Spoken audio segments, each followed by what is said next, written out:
I still remember the day she walked up the gangplank.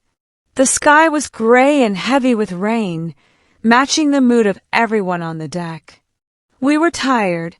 We had been at sea for months, and the last thing any of us wanted to deal with was a greenie, a new recruit with fresh boots and no idea how the real world worked. Her name was Sarah, or at least that's what her papers said. She looked small. Her uniform was a little too big, hanging off her shoulders, and she had this quiet way of standing that made her look shy, maybe even weak. That was our first mistake. We judged the book by its cover before we even opened the first page. On a ship like ours, weakness is like blood in the water. And Jackson, the senior officer in charge of the lower deck, was the shark. Jackson was a big man with a loud voice and a small heart. He liked to feel important by making others feel small. From the moment Sarah dropped her duffel bag, Jackson decided she was his new target. "Look at this!" Jackson laughed, pointing at her clean boots.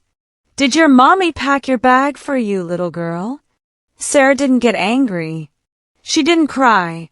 She just looked at him with calm, gray eyes and said, "I'm here to work, sir."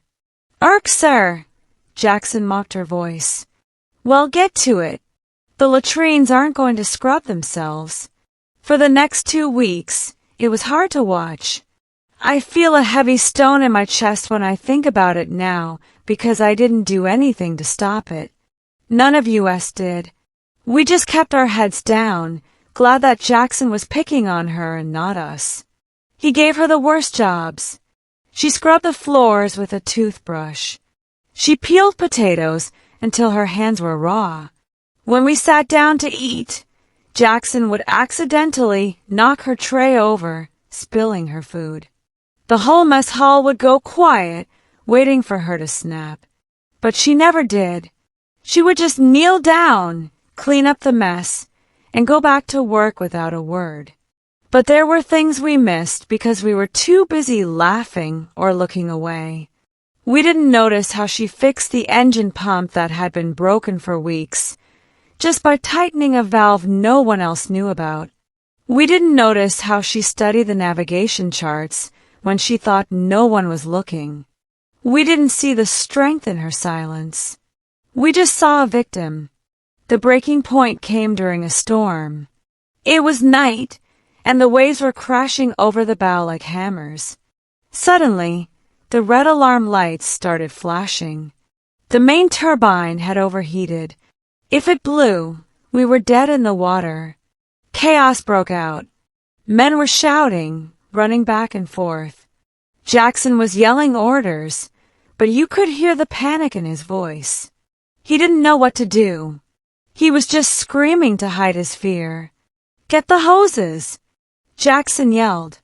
"Pour water on it." "No!" A voice cut through the noise.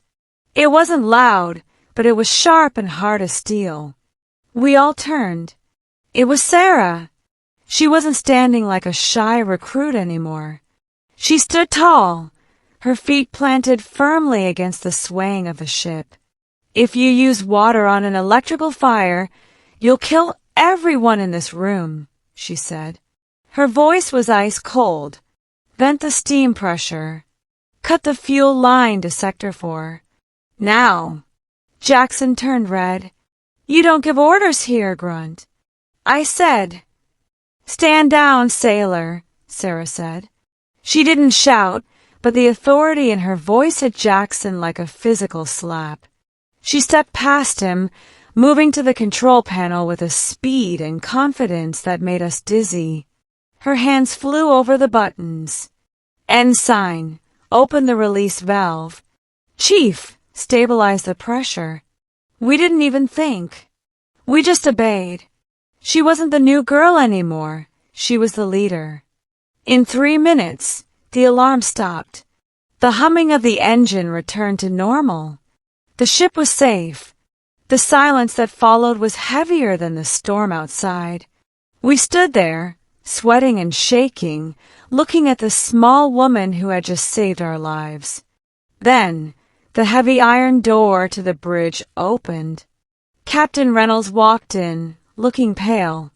He rushed over to the engine room, his eyes scanning the crowd until they landed on Sarah. And then the captain did something that made my heart stop. He snapped his heels together and gave her a sharp, perfect salute. "Admiral Vance," the captain said, his voice shaking slightly. "We didn't know you were down here. I apologize for the delay in the rescue." The word hung in the air. "Admiral." I looked at Jackson.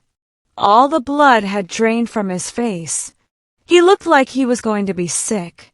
The man who had made her scrub toilets and kicked her food was now standing in front of one of the highest-ranking officers in the entire fleet. Sarah, Admiral Vance, wiped a smudge of grease from her cheek. She didn't look at the captain. She looked at us. She looked at Jackson. She didn't scream. She didn't fire him on the spot. That would have been too easy. Instead, she walked up to Jackson. He was trembling. "Leadership," she said softly, so only the crew could hear, "is not about how loud you can yell. It is not about how big you are. It is about taking care of your people. It is about serving those who serve you." She looked around the room, meeting all of our eyes. I felt a burning shame in my gut. "I came undercover to see why morale on this ship was so low," she continued. "I found my answer. You have a lot of work to do. All of you." She turned and walked out with the captain, leaving us in the silence of the engine room. Jackson never bullied anyone again. In fact, he transferred off the ship a month later. He couldn't handle the shame. As for the rest of us, we changed. We learned that true strength isn't about power, it's about character. And we learned the hard way that you never, ever know who you are really talking to. The Admiral didn't just teach us how to fix an engine that night. She taught us how to be human beings. And that was a lesson none of us would ever forget.